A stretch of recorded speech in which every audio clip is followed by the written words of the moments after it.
Welcome to Long Stories for Sleep. Just set me playing, relax, and drift off. Maybe you'll dream about the story I'm telling you. Subscribe and you'll have a library of stories to choose from. Comment to let me know where in the world you are and what stories you would like added. That's really helpful information. Enough rambling. On with the story. I know you'll love it even if you don't reach the end. "Indeed it will," replied Mr. Brownlow. "You may make up your mind to that, and think yourself well off besides." It was all Mrs. Bumble. "She would do it," urged Mr. Bumble, first looking round to ascertain that his partner had left the room. "That is no excuse," replied Mr. Brownlow. "You were present on the occasion of the destruction of these trinkets, and indeed are the more guilty of the two, in the eye of the law, for the law supposes that your wife acts under your direction." "If the law supposes that," said Mr. Bumble, squeezing his hat emphatically in both hands, "the law is a ass, a idiot. If that's the eye of the law is a bachelor, and the worst I wish the law is, that his eye may be opened by experience. Laying great stress on the repetition of these two words, Mr. Bumble fixed his hat on very tight, and putting his hands in his pockets, followed his helpmate downstairs. "Young lady," said Mr. Brownlow, turning to Rose, "give me your hand. Do not tremble. You need not fear to hear the few remaining words we have to say. If they have, I do not know how they can, but if they have any reference to me," said Rose, "pray let me hear them at some other time. I have not strength or spirits now." "Nay," returned the old gentleman, drawing her arm through his, "you have more fortitude than this, I am sure. Do you know this young lady, sir?" "Yes," replied Monks. "I never saw you before," said Rose faintly. "I have seen you often," returned Monks. "The father of the unhappy Agnes had two daughters," said Mr. Brownlow. "What was the fate of the other, the child?" "The child," replied Monks, "when her father died in a strange place, in a strange name, without a letter, book, or scrap of paper that yielded the faintest clue by which his friends or relatives could be traced, the child was taken by some wretched cottagers, who reared it as their own." "Go on," said Mr. Brownlow, signing to Mrs. Maylie to approach. "Go on." "You couldn't find the spot to which these people had repaired," said Monks, "but where friendship fails, hatred will often force a way. My mother found it, after a year of cunning search, and found the child." "She took it, did she?" "No. The people were poor and began to sicken, at least the men did, of their fine humanity, so she left it with them, giving them a small present of money which would not last long, and promised more, which she never meant to send. She didn't quite rely, however, on their discontent and poverty for the child's unhappiness, but told the history of the sister's shame, with such alterations as suited her, bade them take good heed of the child, for she came of bad blood, and told them she was illegitimate, and sure to go wrong at one time or other. The circumstances countenanced all this, the people believed it, and there the child dragged on an existence, miserable enough even to satisfy us, until a widow lady, residing, then, at Chester, saw the girl by chance, pitied her, and took her home. There was some cursed spell, I think, against us, for in spite of all our efforts she remained there and was happy. I lost sight of her, 2 or 3 years ago, and saw her no more until a few months back." "Do you see her now?" "Yes." "Leaning on your arm?" "But not the less my niece," cried Mrs. Maylie, folding the fainting girl in her arms, "not the less my dearest child. I would not lose her now, for all the treasures of the world. My sweet companion, my own dear girl. The only friend I ever had," cried Rose, clinging to her. "The kindest, best of friends. My heart will burst. I cannot bear all this. You have borne more, and have been, through all, the best and gentlest creature that ever shed happiness on every one she knew," said Mrs. Maylie, embracing her tenderly. "Come, come, my love, remember who this is who waits to clasp you in his arms, poor child. See here, look, look, my dear." "Not aunt," cried Oliver, throwing his arms about her neck. "I'll never call her aunt, sister, my own dear sister, that something taught my heart to love so dearly from the first. Rose, dear, darling Rose. Let the tears which fell, and the broken words which were exchanged in the long close embrace between the orphans, be sacred. A father, sister, and mother were gained, and lost, in that one moment. Joy and grief were mingled in the cup, but there were no bitter tears, for even grief itself arose so softened, and clothed in such sweet and tender recollections, that it became a solemn pleasure, and lost all character of pain. They were a long, long time alone. A soft tap at the door at length announced that someone was without. Oliver opened it, glided away, and gave place to Harry Maylie.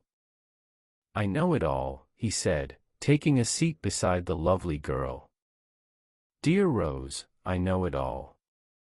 I am not here by accident," he added after a lengthened silence, "nor have I heard all this tonight, for I knew it yesterday, only yesterday. Do you guess that I have come to remind you of a promise?" "Stay," said Rose. "You do know all. All. You gave me leave, at any time within a year, to renew the subject of our last discourse." "I did." "Not to press you to alter your determination," pursued the young man, "but to hear you repeat it, if you would. I was to lay whatever of station or fortune I might possess at your feet, and if you still adhered to your former determination, I pledged myself, by no word or act, to seek to change it. The same reasons which influenced me then, will influence me now," said Rose firmly. "If I ever owed a strict and rigid duty to her, whose goodness saved me from a life of indigence and suffering, when should I ever feel it, as I should tonight?" "It is a struggle," said Rose, "but one I am proud to make. It is a pang, but one my heart shall bear." "The disclosure of tonight," Harry began. "The disclosure of tonight," replied Rose softly, "leaves me in the same position, with reference to you, as that in which I stood before." "You harden your heart against me, Rose," urged her lover. "Oh Harry, Harry," said the young lady, bursting into tears, "I wish I could, and spare myself this pain." "Then why inflict it on yourself?" said Harry, taking her hand. "Think, dear Rose, think what you have heard tonight." "And what have I heard?" "What have I heard?" cried Rose. "That a sense of his deep disgrace so worked upon my own father that he shunned all. There, we have said enough, Harry, we have said enough." Not yet," said the young man, detaining her as she rose. "My hopes, my wishes, prospects, feeling, every thought in life except my love for you, have undergone a change. I offer you, now, no distinction among a bustling crowd, no mingling with a world of malice and detraction, where the blood is called into honest cheeks by aught but real disgrace and shame, but a home, a heart and home, yes, dearest Rose, and those alone, are all I have to offer." "What do you mean?" she faltered. "I mean but this, that when I left you last, I left you with a firm determination to level all fancied barriers between yourself and me, resolved that if my world could not be yours, I would make yours mine, that no pride of birth should curl the lip at you, for I would turn from it. This I have done.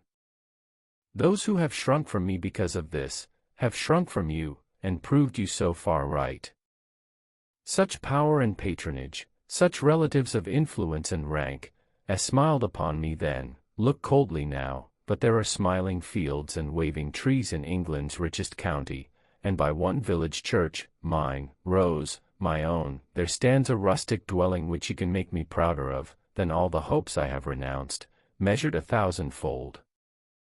This is my rank and station now, and here I lay it down. It's a trying thing waiting supper for lovers, said Mr. Grimwig, waking up, and pulling his pocket-handkerchief from over his head. Truth to tell, the supper had been waiting a most unreasonable time. Neither Mrs. Maylie, nor Harry, nor Rose, who all came in together, could offer a word in extenuation. I had serious thoughts of eating my head tonight, said Mr. Grimwig, for I began to think I should get nothing else. I'll take the liberty, if you'll allow me, of saluting the bride that is to be. Mr. Grimwig lost no time in carrying this notice into effect upon the blushing girl, and the example, being contagious, was followed both by the doctor and Mr. Brownlow. Some people affirm that Harry Maylie had been observed to set it, originally, in a dark room adjoining, but the best authorities consider this downright scandal, he being young and a clergyman. "Oliver, my child," said Mrs. Maylie, "where have you been, and why do you look so sad? There are tears stealing down your face at this moment. What is the matter?" "It is a world of disappointment, often to the hopes we most cherish, and hopes that do our nature the greatest honor. Poor Dick was dead. The court was paved, from floor to roof, with human faces. Inquisitive and eager eyes peered from every inch of space.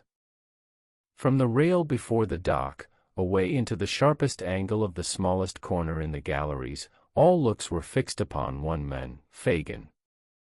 Before him and behind, above, below, on the right and on the left, he seemed to stand surrounded by a firmament, all bright with gleaming eyes.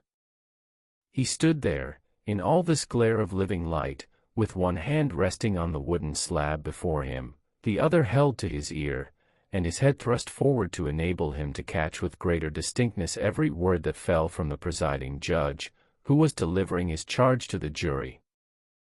At times, he turned his eyes sharply upon them to observe the effect of the slightest featherweight in his favor, and when the points against him were stated with terrible distinctness, looked towards his counsel, in mute appeal that he would, even then, urge something in his behalf. Beyond these manifestations of anxiety, he stirred not hand or foot. He had scarcely moved since the trial began, and now that the judge ceased to speak, he still remained in the same strained attitude of close attention, with his gaze bent on him, as though he listened still. A slight bustle in the court recalled him to himself. Looking round, he saw that the jurymen had turned together, to consider their verdict. As his eyes wandered to the gallery, he could see the people rising above each other to see his face, some hastily applying their glasses to their eyes, and others whispering their neighbors with looks expressive of abhorrence. A few there were, who seemed unmindful of him, and looked only to the jury, in impatient wonder how they could delay. But in no one face, not even among the women, of whom there were many there, could he read the faintest sympathy with himself, or any feeling but one of all-absorbing interest that he should be condemned. As he saw all this in one bewildered glance, the death-like stillness came again, and looking back he saw that the jurymen had turned towards the judge. "Hush!" They only sought permission to retire. He looked, wistfully, into their faces, one by one when they passed out, as though to see which way the greater number leant, but that was fruitless. The jailer touched him on the shoulder. He followed mechanically to the end of the dock, and sat down on a chair. The men pointed it out, or he would not have seen it. He looked up into the gallery again. Some of the people were eating, and some fanning themselves with handkerchiefs, for the crowded place was very hot. There was one young man sketching his face in a little notebook. He wondered whether it was like, and looked on when the artist broke his pencil point, and made another with his knife, as any idle spectator might have done. In the same way, when he turned his eyes towards the judge, his mind began to busy itself with the fashion of his dress, and what it cost, and how he put it on. There was an old fat gentleman on the bench, too, who had gone out, some half an hour before, and now come back. He wondered within himself whether this man had been to get his dinner, what he had had, and where he had had it, and pursued this train of careless thought until some new object caught his eye and roused another. Not that, all this time, his mind was, for an instant, free from one oppressive overwhelming sense of the grave that opened at his feet. It was ever present to him, but in a vague and general way, and he could not fix his thoughts upon it. Thus, even while he trembled, and turned burning hot at the idea of speedy death, he fell to counting the iron spikes before him, and wondering how the head of one had been broken off, and whether they would mend it, or leave it as it was. Then, he thought of all the horrors of the gallows and the scaffold, and stopped to watch a man sprinkling the floor to cool it, and then went on to think again. At length there was a cry of silence, and a breathless look from all towards the door. The jury returned, and passed him close. He could glean nothing from their faces, they might as well have been of stone. Perfect stillness ensued, not a rustle, not a breath, guilty. The building rang with a tremendous shout, and another, and then it echoed loud groans, that gathered strength as they swelled out, like angry thunder. It was a peal of joy from the populace outside, greeting the news that he would die on Monday. The noise subsided, and he was asked if he had anything to say why sentence of death should not be passed upon him. He had resumed his listening attitude, and looked intently at his questioner while the demand was made, but it was twice repeated before he seemed to hear it, and then he only muttered that he was an old man, and so, dropping into a whisper, was silent again. The judge assumed the black cap, and the prisoner still stood with the same air and gesture. A woman in the gallery uttered some exclamation, called forth by this dread solemnity. He looked hastily up as if angry at the interruption, and bent forward yet more attentively. The address was solemn and impressive, the sentence fearful to hear. But he stood, like a marble figure, without the motion of a nerve. His haggard face was still thrust forward, his underjaw hanging down, and his eyes staring out before him, when the jailer put his hand upon his arm, and beckoned him away. He gazed stupidly about him for an instant, and obeyed. They led him through a paved room under the court, where some prisoners were waiting till their turns came, and others were talking to their friends, who crowded round a grate which looked into the open yard. There was nobody there to speak to underscore him, but, as he passed, the prisoners fell back to render him more visible to the people who were clinging to the bars, and they assailed him with opprobrious names, and screeched and hissed. He shook his fist, and would have spat upon them, but his conductors hurried him on, through a gloomy passage lighted by a few dim lamps, into the interior of the prison.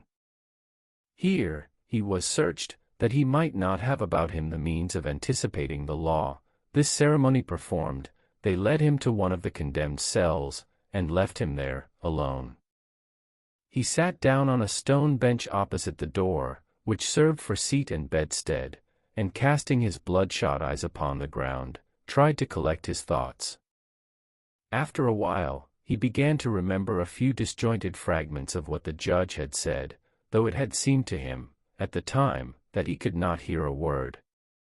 These gradually fell into their proper places, and by degrees suggested more, so that in a little time he had the whole, almost as it was delivered. To be hanged by the neck, till he was dead, that was the end. To be hanged by the neck till he was dead. As it came on very dark, he began to think of all the men he had known who had died upon the scaffold, some of them through his means. They rose up, in such quick succession, that he could hardly count them. He had seen some of them die, and had joked too, because they died with prayers upon their lips. With what a rattling noise the drop went down, and how suddenly they changed, from strong and vigorous men to dangling heaps of clothes. Some of them might have inhabited that very cell, sat upon that very spot. It was very dark. Why didn't they bring a light? The cell had been built for many years. Scores of men must have passed their last hours there. It was like sitting in a vault strewn with dead bodies, the cap, the noose, the pinioned arms, the faces that he knew, even beneath that hideous veil. Light, light. At length, when his hands were raw with beating against the heavy door and walls, two men appeared, one bearing a candle, which he thrust into an iron candlestick fixed against the wall, the other dragging in a mattress on which to pass the night, for the prisoner was to be left alone no more. Then came the night, dark, dismal, silent night. Other watchers are glad to hear this church clock strike, for they tell of life and coming day. To him they brought despair. The boom of every iron bell came laden with the one, deep, hollow sound, death. What availed the noise and bustle of cheerful morning, which penetrated even there, to him? It was another form of knell, with mockery added to the warning. The day passed off. Day. There was no day, it was gone as soon as come, and night came on again, night so long, and yet so short, long in its dreadful silence, and short in its fleeting hours. At one time he raved and blasphemed, and at another howled and tore his hair. Venerable men of his own persuasion had come to pray beside him, but he had driven them away with curses. They renewed their charitable efforts, and he beat them off. Saturday night. He had only one night more to live. And as he thought of this, the day broke, Sunday. It was not until the night of this last awful day, that a withering sense of his helpless, desperate state came in its full intensity upon his blighted soul, not that he had ever held any defined or positive hope of mercy, but that he had never been able to consider more than the dim probability of dying so soon. He had spoken little to either of the two men, who relieved each other in their attendance upon him, and they, for their parts, made no effort to rouse his attention. He had sat there, awake, but dreaming. Now, he started up, every minute, and with gasping mouth and burning skin, hurried to and fro, in such a paroxysm of fear and wrath that even they, used to such sights, recoiled from him with horror. He grew so terrible, at last, in all the tortures of his evil conscience, that one man could not bear to sit there, eyeing him alone, and so the two kept watch together. He cowered down upon his stone bed, and thought of the past. He had been wounded with some missiles from the crowd on the day of his capture, and his head was bandaged with a linen cloth. His red hair hung down upon his bloodless face, his beard was torn, and twisted into knots, his eyes shone with a terrible light, his unwashed flesh crackled with the fever that burnt him up. 8, 9, then. If it was not a trick to frighten him, and those were the real hours treading on each other's heels, where would he be, when they came round again? 11. Another struck, before the voice of the previous hour had ceased to vibrate. At 8, he would be the only mourner in his own funeral train, at 11. Those dreadful walls of Newgate, which have hidden so much misery and such unspeakable anguish, not only from the eyes, but, too often, and too long, from the thoughts, of men, never held so dread a spectacle as that. The few who lingered as they passed, and wondered what the man was doing who was to be hanged tomorrow, would have slept but ill that night, if they could have seen him. From early in the evening until nearly midnight, little groups of 2 and 3 presented themselves at the lodge gate, and inquired, with anxious faces, whether any reprieve had been received. These being answered in the negative, communicated the welcome intelligence to clusters in the street, who pointed out to one another the door from which he must come out, and showed where the scaffold would be built, and, walking with unwilling steps away, turned back to conjure up the scene. By degrees they fell off, one by one, and, for an hour, in the dead of night, the street was left to solitude and darkness. The space before the prison was cleared, and a few strong barriers, painted black, had been already thrown across the road to break the pressure of the expected crowd, when Mr. Brownlow and Oliver appeared at the wicket, and presented an order of admission to the prisoner, signed by one of the sheriffs. They were immediately admitted into the lodge. "Is the young gentleman to come too, sir?" said the men whose duty it was to conduct them. "It's not a sight for children, sir." "It is not indeed, my friend," rejoined Mr. Brownlow, "but my business with this man is intimately connected with him, and as this child has seen him in the full career of his success and villainy, I think it as well, even at the cost of some pain and fear, that he should see him now." These few words had been said apart, so as to be inaudible to Oliver. The man touched his hat, and glancing at Oliver with some curiosity, opened another gate, opposite to that by which they had entered, and led them on, through dark and winding ways, towards the cells.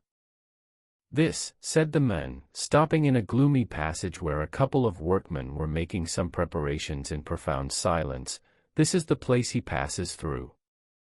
If you step this way, you can see the door he goes out at."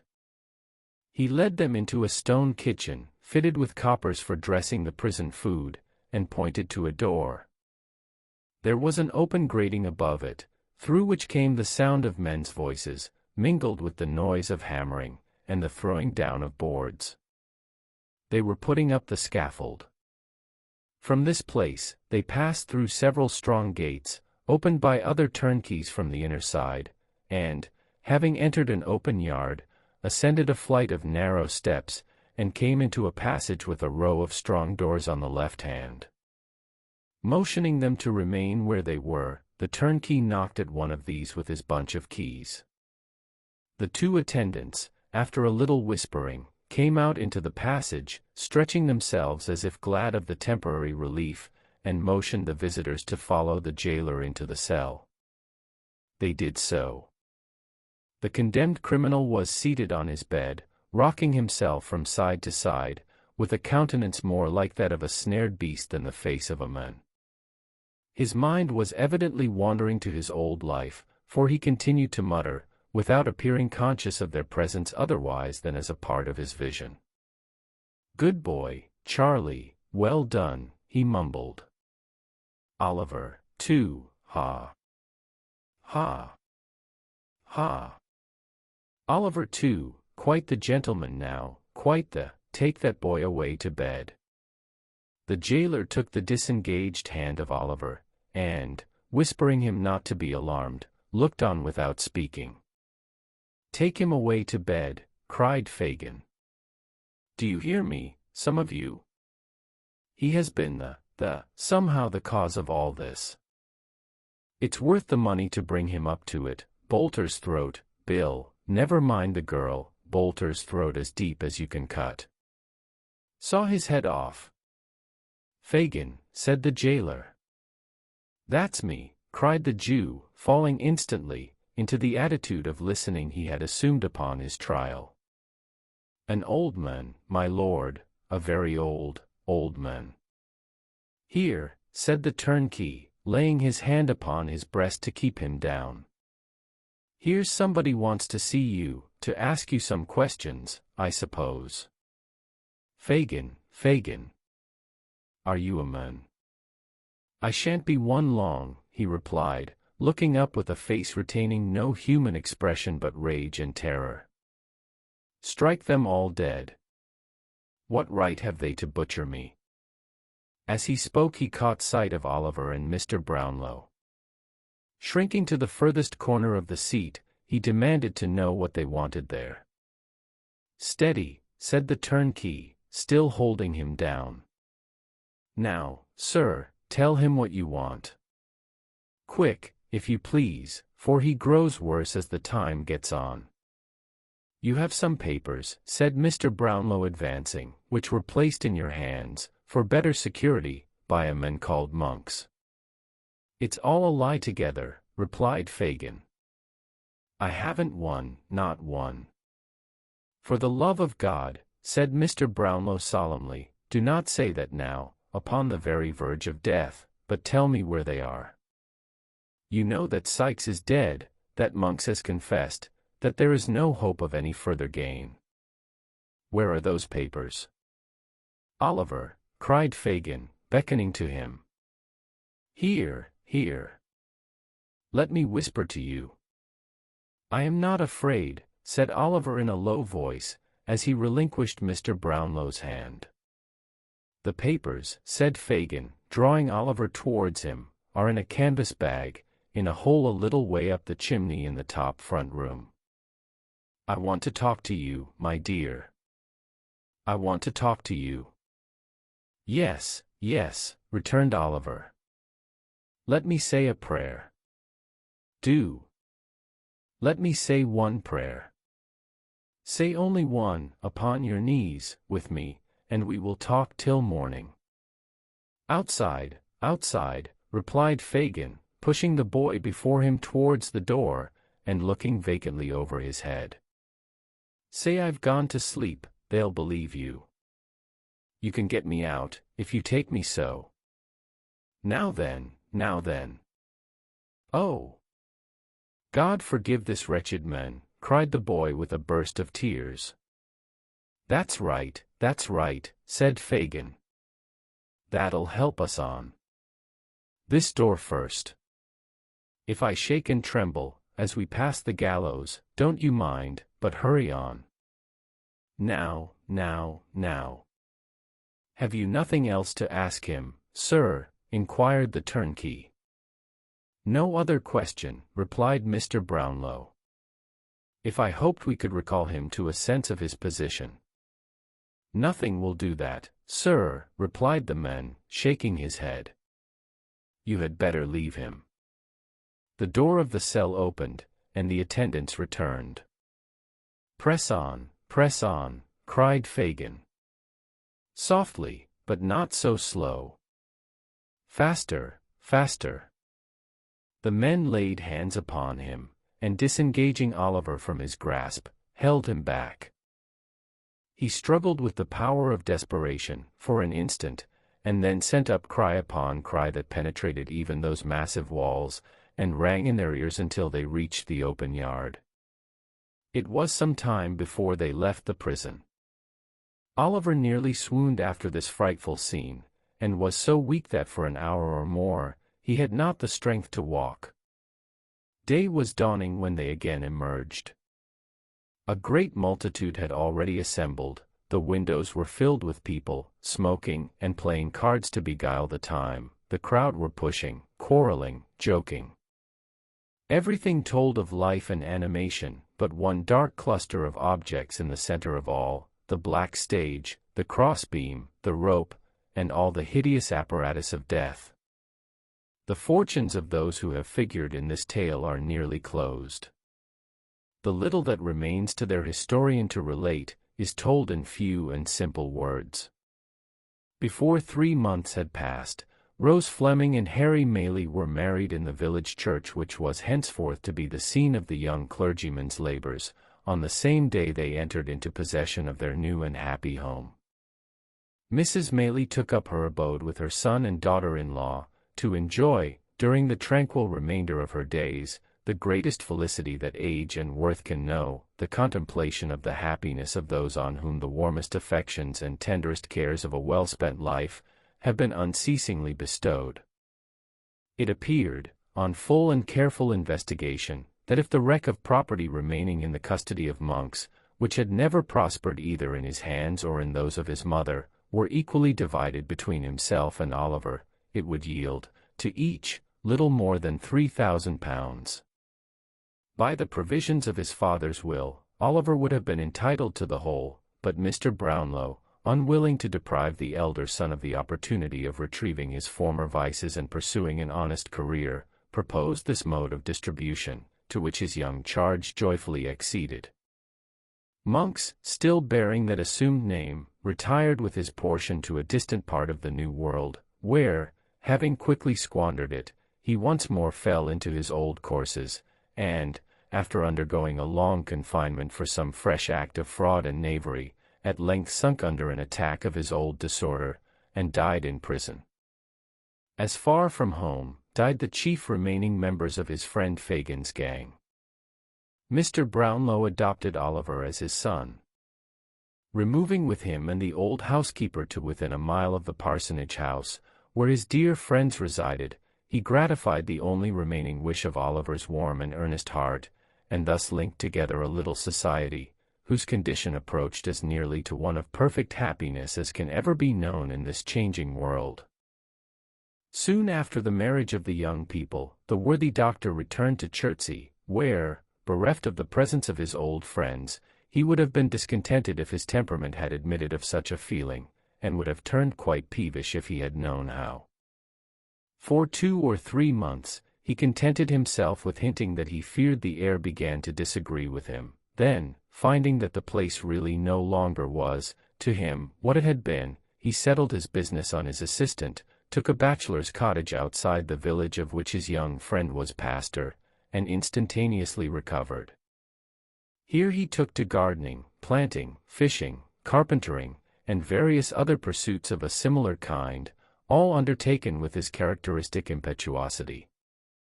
In each and all he has since become famous throughout the neighborhood, as a most profound authority. Before his removal, he had managed to contract a strong friendship for Mr. Grimwig, which that eccentric gentleman cordially reciprocated. He is accordingly visited by Mr. Grimwig a great many times in the course of the year. On all such occasions, Mr. Grimwig plants, fishes, and carpenters, with great ardor, doing everything in a very singular and unprecedented manner, but always maintaining with his favorite asseveration, that his mode is the right one. On Sundays, he never fails to criticize the sermon to the young clergyman's face, always informing Mr. Losberne, in strict confidence afterwards, that he considers it an excellent performance, but deems it as well not to say so.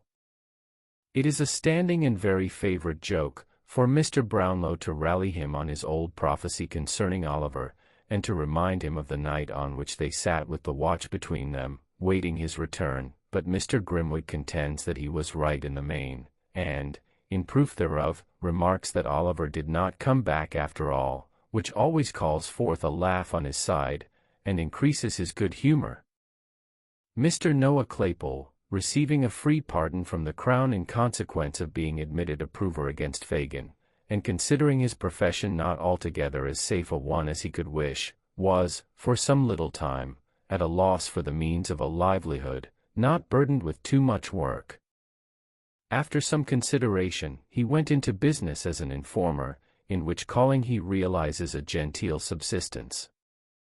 His plan is, to walk out once a week during church time attended by Charlotte in respectable attire. The lady faints away at the doors of charitable publicans, and the gentleman being accommodated with 3 penny worth of brandy to restore her, lays an information next day, and pockets half the penalty. Sometimes Mr. Claypole faints himself, but the result is the same. Mr. and Mrs. Bumble, deprived of their situations, were gradually reduced to great indigence and misery, and finally became paupers in that very same workhouse in which they had once lorded it over others. Mr. Bumble has been heard to say, that in this reverse and degradation, he has not even spirits to be thankful for being separated from his wife. As to Mr. Giles and Brittles, they still remain in their old posts, although the former is bald, and the last-named boy quite grey. They sleep at the parsonage, but divide their attention so equally among its inmates, and Oliver and Mr. Brownlow, and Mr. Losberne, that to this day the villagers have never been able to discover to which establishment they properly belong. Master Charles Bates, appalled by Sykes's crime, fell into a train of reflection whether an honest life was not, after all, the best. Arriving at the conclusion that it certainly was, he turned his back upon the scenes of the past, resolved to amend it in some new sphere of action. He struggled hard, and suffered much, for some time, but, having a contented disposition, and a good purpose, succeeded in the end, and, from being a farmer's drudge, and a carrier's lad, he is now the merriest young grazier in all Northamptonshire. And now, the hand that traces these words, falters, as it approaches the conclusion of its task, and would weave, for a little longer space, the thread of these adventures. I would fain linger yet with a few of those among whom I have so long moved, and share their happiness by endeavoring to depict it. I would show Rose Maylie in all the bloom and grace of early womanhood, shedding on her secluded path in life soft and gentle light, that fell on all who trod it with her, and shone into their hearts. I would paint her the life and joy of the fireside circle and the lively summer group. I would follow her through the sultry fields at noon, and hear the low tones of her sweet voice in the moonlit evening walk. I would watch her in all her goodness and charity abroad, and the smiling untiring discharge of domestic duties at home. I would paint her and her dead sister's child happy in their love for one another, and passing whole hours together in picturing the friends whom they had so sadly lost. I would summon before me, once again, those joyous little faces that clustered round her knee, and listen to their merry prattle. I would recall the tones of that clear laugh, and conjure up the sympathizing tear that glistened in the soft blue eye. These, and 1,000 looks and smiles, and turns of thought and speech, I would fain recall them every one. How Mr. Brownlow went on, from day to day, filling the mind of his adopted child with stores of knowledge, and becoming attached to him, more and more, as his nature developed itself, and showed the thriving seeds of all he wished him to become, how he traced in him new traits of his early friend, that awakened in his own bosom old remembrances, melancholy and yet sweet and soothing, how the two orphans, tried by adversity, remembered its lessons in mercy to others, and mutual love, and fervent thanks to him who had protected and preserved them. These are all matters which need not to be told. I have said that they were truly happy, and without strong affection and humanity of heart, and gratitude to that being whose code is mercy, and whose great attribute is benevolence to all things that breathe, happiness can never be attained. Within the altar of the old village church there stands a white marble tablet, which bears as yet but one word, Agnes. There is no coffin in that tomb, and may it be many, many years, before another name is placed above it. But, if the spirits of the dead ever come back to earth, to visit spots hallowed by the love beyond the grave, of those whom they knew in life, I believe that the shade of Agnes sometimes hovers round that solemn nook. I believe it none the less because that nook is in a church, and she was weak and erring. The end. That was Oliver Twist read on Long Stories for Sleep.